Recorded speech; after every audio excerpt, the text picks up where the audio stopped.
கிறிஸ்துவின் நாமத்தில் வாழ்த்துக்கள். தேவ கிருபையினால் கடந்த 36 நாட்களாக தியான கூட்டம் ஆண்டவர் இயேசுவின் பாடுகளை குறித்ததான செய்திகளை 36 நாட்களாய் பார்த்திருக்கிறோம்.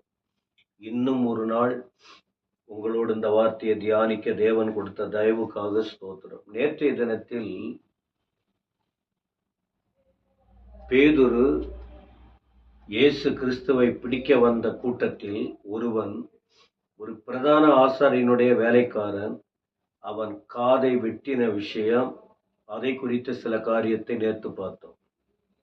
இன்றைக்கு அவன் காதை வெட்டினவன் யார், ஏன் வெட்டினான் என்கிற விஷயங்களை குறித்து சில வார்த்தையை உங்களுக்கு சொல்ல விரும்புகிறேன்.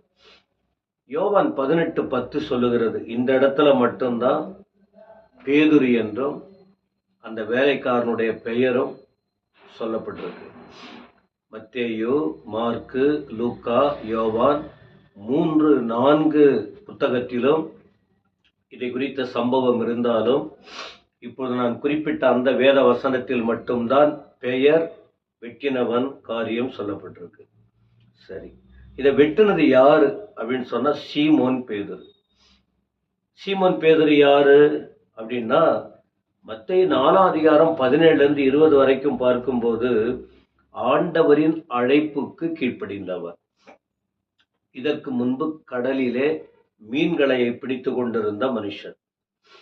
ஆண்டவர் இந்த உலகத்திலே வந்து ஞானஸ்நானம் எடுத்த பிறகு அவர் ஊழியத்தை தொடங்கினார். அப்பொழுது அவருடைய செய்தி என்ன? மனம் திரும்புங்கள், பரலோக ராஜ்யம் சமீபத்திற்கு. தேவ ராஜ்யத்துக்குட்பட்ட செய்தி. தேவ ராஜ்யம், பரலோகத்திலிருந்து வந்தவர் இந்த ஊழியத்தை இந்த பூமியில செய்வதற்கு தாம் தொடங்கினார். இன்னொரு கூட்டத்தை ஆயத்தப்படுத்த வேண்டும் என்று சொல்லி அவர் அந்த செய்தியை கொடுத்த பிறகு கடலிலே மீன் பிடித்து கொண்டிருந்த அநேகரை அழைத்தார். அதிலே ஒருவன் பெயர் சீமோன் பேதுரு. லூக்கா 5:11 சொல்லுகிறது, இவன் என்ன செய்தானாம், எல்லாவற்றையும் அப்படியே விட்டுட்டு இயேசுவை பின்பற்றினார். அப்போ ஆண்டவரை பின்பற்றின பிறகு இவன் அறிந்த காரியம் என்ன அப்படின்னு சொன்னா, அவர் வாயில் புறப்பட்ட வார்த்தைகள், அவருடைய செயல்களால் காணப்பட்ட அற்புதங்கள், அது ஒரு பெரிய சந்தோஷத்தை கொடுத்தது.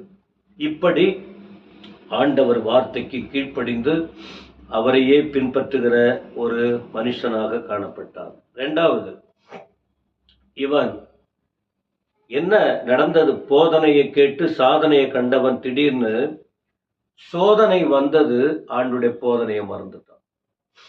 சோதனை வரும், எல்லாருடைய வாழ்க்கையிலும் ஏதாவது ஒரு விதத்தில் சோதனைகள் வரும். அப்போ ஆண்டவர் கொடுத்த போதனை, ஆண்டவர் கொடுத்த டீச்சிங், ஆண்டுடைய வார்த்தைய அவன் மறந்து போனான். அப்போ என்ன சோதனை வந்தது? 2 காரியம். 2. 1, கெத்செமனே தோட்டத்துல ஜெபிக்கும் போது போய் தூங்கிட்டாங்க. அப்ப ஆண்டவர் சொன்னார் 26:41 மத்தேயு, நீங்க சோதனைக்குட்படாதபடிக்கு விழித்திருந்து ஜெபம் பண்ணுங்கள். அங்க விழித்திருக்கல. ஆண்டவர் அந்த வேதனையை இனி அவருக்கு வரக்கூடிய மரணத்தை குறித்து ஏற்கனவே சொல்லியிருக்காரு.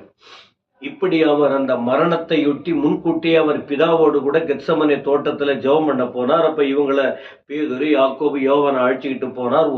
நீங்க இந்த இடத்துல விழித்திருங்க அப்படின்னு சொல்லிட்டு கொஞ்சம் தூரம் போயிட்டு அவர் ஜெபம் பண்ணார். அந்த நேரத்துல வந்து பார்த்தா தூங்குறாங்க. அப்ப சொன்னார், 1 மணி நேரம் விழித்திருக்க கூடாதா என்று. அப்போ இன்னொரு சோதனை என்னன்னு சொன்னா, அந்த ஜெபம் முடிந்த பிறகு இவங்க தூங்கிட்டு இருந்தாங்க. அப்புறம் தட்டி எழுப்பினார் ஆண்டவர், எழுந்திருங்க போவோம், அவ்வளவுதான் என்னுடைய வேலை வந்ததுன்னு சொல்லிட்டு அப்படி வரும்போது யூதாஸ் வருகிறான், போர் சேவகர்கள் வருகிறாங்க. வந்த பிறகு அவர்களை பிடிக்கிறாங்க. இப்படிப்பட்ட சோதனை.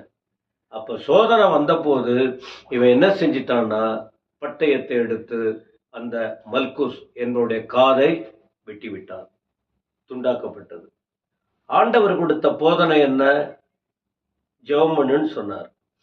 2வது போதனை என்ன அப்படின்னு சொன்னா, உன்னை யாராவது எதிர்த்தால், உங்களை யாராவது சபித்தால், உங்களை யாராவது அடித்தால், உங்களுக்கு விரோதமா யாராவது பேசினால், ஏதாவது உங்களை வேதனைப்படுத்தினா என்ன செய்ய?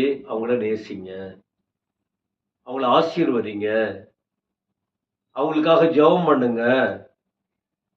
இப்படி ஏராளமான போதனைகளை அவர் கொடுத்தார். இது பேதுரு கேட்டார். ஆனா கேட்டாலும் என்ன நடந்ததுன்னா, யாரும் கூட இருக்கிறவங்க திடீர்னு வந்து கை போட்டால் பிரச்சனை வந்து அமைதியா இருப்பாங்களா? அதனால இவன் அளவுக்கு மீறி ஆண்டவர் இயேசுவின் மேல அன்பா இருந்ததனால அவன் பட்டயத்தை எடுத்து அவன் காதை வெட்டினான். பிரமாணத்தை மீறி போயிட்டான், கோபத்துக்கு முக்கியத்துவம் கொடுத்தான். ஆனா ஆண்டவர் பல முறை அவனை கடிந்து கொண்டார். மத்திய 16:21-23 பாருங்க. இதை போல நான் பாவிகள் கரத்துல ஒப்பு கொடுக்க போகிறேன், நான் சாக போறேன்னு சொன்னார். ஏன்னா ஆண்டவர் சாவதற்காக தான் வந்தார், மற்றவளை வாழ வைக்க. இத பேதுரு கேட்ட உடனே ஆண்டவர் தனியா அழைச்சிக்கிட்டு போயிட்டு ஆண்டவரை கடிந்து கொண்டான். அதன் பிறகு இவனுக்கு ஆண்டவர் சொன்னார், நீ மனுஷிகமா சிந்திக்கிற, உனக்கு நீ இன்னும் ஆவிக்குரிய சிந்தனை வரலன்னு சொல்லிட்டு கடிந்து கொண்டதாக நாம பார்க்க முடிகிறது. ஏன்னா ஏற்கனவே இவன் பழைய சுபாவத்தோட கொஞ்சம் இன்னும் போகல. ஆண்டவர்கிட்ட வந்தா இன்னும் அந்த பழைய சுபாவங்கள் இருந்தது. அதனால அவன் வாழ்க்கையில் நீங்கள் பாருங்கள், 2 கொரிந்தியர் 5:17 படி கிறிஸ்துவுக்குள் ஒருவன் இருக்கும்போது, கிறிஸ்துவோடு ஒருவன் இருக்கும்போது, கிறிஸ்துவோடு தொடர்பில் இருக்கும்போது அவனுடைய பழைய சுபாவங்கள் மாற வேண்டும். இவன் அழைக்கப்பட்டான், வந்தான்.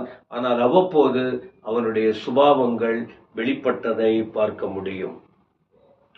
அடுத்து 3வது விஷயம் என்னன்னு சொன்னா, ஆண்டவர் விரும்பாததை இவன் செய்தான். முதல்ல பார்த்தோம், நல்ல வார்த்தை தான், ஆண்டுடைய வார்த்தைக்கு கீழ்ப்படிந்தான். 2வது சோதனை வந்தது, ஆனா ஆண்டுடைய வார்த்தையை மறந்து போயிட்டான். அதனால்தான் அந்த தப்பு செஞ்சிட்டான். தப்பு தான் அது, அப்படி செஞ்சிருக்க கூடாது. ஏன்னா ஆண்டவர் கூட வச்சுக்கிட்டு நல்லதை கற்றுக் கொடுத்தார், அவன் தவறு செய்து விட்டார். 3வது விஷயம் என்னன்னா, கிறிஸ்து அதை ஆதரிக்கல. இவன் பட்டயத்தை எடுத்து அந்த வேலைக்காரன் காதை விட்டுனத ஆண்டவர் அமைதியா இல்ல. அப்ப இவன் என்ன பண்ணான்னு ஆண்டவர் சொன்னாரு, போதும், அவ்வளவுதான், நிறுத்துங்க. உங்க பழைய சுபாவம் ஏன் கூட இருந்துகிட்டே இன்னும் நீங்க அந்த பழைய சுபாவத்தில் இருக்கிறீங்களா? அப்போ என்ன சொல்றாரு? நிறுத்து.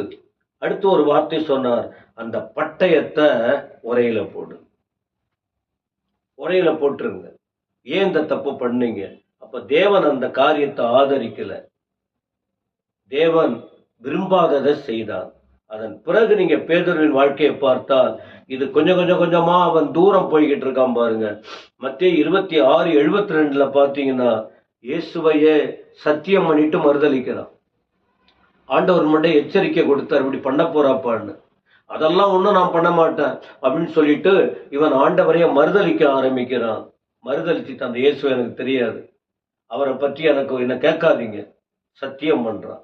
ஆனா என்ன விஷயம்னா, இவன் அந்த சத்தியம் பண்ணினாலும் அடுத்து வசனம் சொல்லுகிறது 26:75 மத்தேயுல, மனம் கசந்து அழுதான். பிரியமானவர்களே, மனுஷன் வாழ்க்கையில தவறு வருது, இல்லைன்னு சொல்லல. ஆனா தவறு சுட்டி காட்டப்படும் போது, மனசாட்சி குத்தும் போது மனம் கசந்து அழணும். அந்த தப்பு பண்ணிட்டேன், நான் தப்பு பண்ணிட்டேன். சிலர் வந்து மற்றவங்க தப்பதான் சொல்லிக்கிட்டு இருப்பாங்க, தங்கள் தவற நினைக்க மாட்டாங்க. நான் தப்பு செஞ்சிட்டேன் அப்படின்னு அவன் மனம் கசந்து அழுதான். யூதாசும் மனம் கசந்தான், அழுதான். பேதுருவும் மனம் கசந்து அழுதான். ஆனால் அவன் ஆண்டவர்கிட்ட வந்து விழல, அவன் தற்கொலை செய்து கொண்டான். ஆனா இவனோ ஆண்டவர் பாதத்துல விழுந்து அழுதான், அவரை விட்டு விலகல, சீஷர் கூட்டத்திலேயே இருந்தான். முடிவு நீங்க பாருங்க, துவக்கமும் நன்மையா வந்தது. இவன் வாழ்க்கையின் முடிவு கூட பாருங்க, நல்ல சீஷனா மாறிட்டான், நல்ல தலைவனா மாறிட்டான், நல்ல அப்போஸ்தலனாய் மாறிட்டான். அதன் பிறகு பரலோகராஜ்யம் சமீபம், மனம் திரும்புங்கன்னு சொன்னாரே, அதே போல இந்த பேதுரு பிரசங்கத்தை கேட்டு ஆயிரக்கணக்கான மக்கள் தேவ ராஜ்யத்துக்கு சொந்தமானாங்க. எனவே ஆண்டவர் நம்ம இன்னைக்கும் நேசிக்கிறார். தப்புங்க வருது வாழ்க்கையில, அதை தொடர்ந்து பின்பற்ற வேண்டாம், விட்டுருவோம். ஆண்டுடைய வார்த்தையை கேட்போம், கீழ்ப்படிவோம். இன்னொருத்தவங்க செய்யறாங்கன்னு நாம செய்ய வேண்டாம், இன்னொருத்தவங்க பண்றாங்கன்னு நாம பண்ண வேண்டாம். நாம் பின்பற்றக்கூடியவர் ஆண்டவராகிய இயேசு. அவர் சீக்கிரம் வரப்போகிறார். 2000 வருஷத்துக்கு முன்ன அவர் வந்தார், வாழ்ந்தார், மரித்தார், அடக்கம் பண்ணப்பட்டார், உயிரோடு எழுந்தார், இன்னைக்கு பரலோகத்தில் இருக்கிறார். அந்த தேவன் சீக்கிரம் வரப்போறாரு. சபைக்கு செய்தி என்ன தெரியுமா? நீங்க உங்களை காத்துக்கணும், மற்றவங்கள ஆயத்தப்படுத்தணும். ஒரு கூட்டம் தேவ ராஜ்யத்துக்கு போகணும். இது மற்றவங்களுக்கு விளங்காது, சபையாருக்கு தெரியும், வசனம் படிக்கிறவங்களுக்கு தெரியும். உணருங்கள், ஒப்புக்கொடுங்கள், கர்த்தருடைய வருகைக்கு ஆயத்தப்படுங்கள். ஆண்டவர் உங்களை ஆசீர்வதிப்பாராக. ஆமென், ஆமென்.